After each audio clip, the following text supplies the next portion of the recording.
ધોરણ 8 ની અંદર પાઠ નંબર 12 ની અંદર આપણે આજે એક પ્રવૃત્તિ જોઈએ કે સમાન વીજભાર ધરાવતા પદાર્થો એકબીજાને શું કરે છે?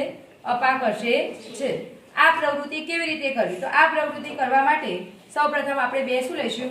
ફુગ્ગા. બંને ફુગ્ગાને આપણે શું કરી દીધા છે? ફૂલાવી દીધા. અને અહીંયા દોરી વડે એને શું કરી દીધેલા છે? બાંધી દીધા. હવે આ બંને ફુગ્ગાને આપણે એક જગ્યાએ શું કરી દઈશું? એને બાંધી દઈએ.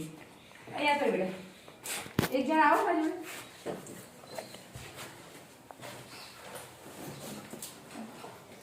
એક અહીંયા બાંધે.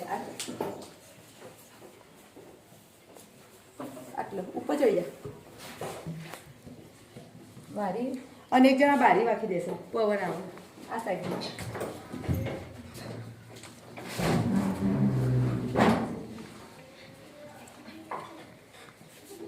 આટલું રાખવાનું.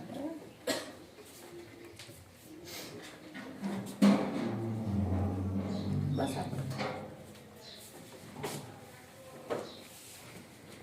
તો અહીંયા તમે જોઈ શકો તો આપણે સ્ટેન્ડની જગ્યાએ બે હૂકનો શું કરેલો છે?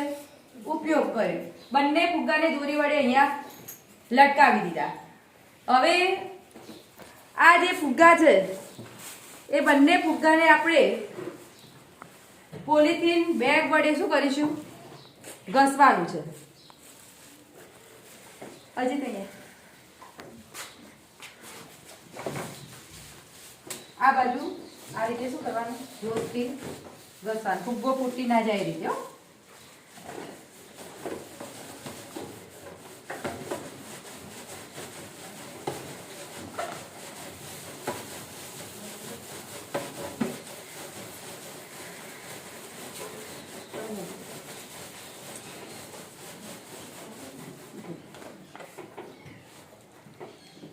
તો તમે જોઈ શકો બે ફુગ્ગા એકબીજાથી થોડા શું જશે? આમ દૂર જવાનો શું થશે?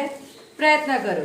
તો આવું કેમ થાય? તો બંને ફુગ્ગાને જ્યારે ઘસવામાં આવે ત્યારે બંને ફુગ્ગાની અંદર સમાન પ્રકારનો શું ઉત્પન્ન થાય છે?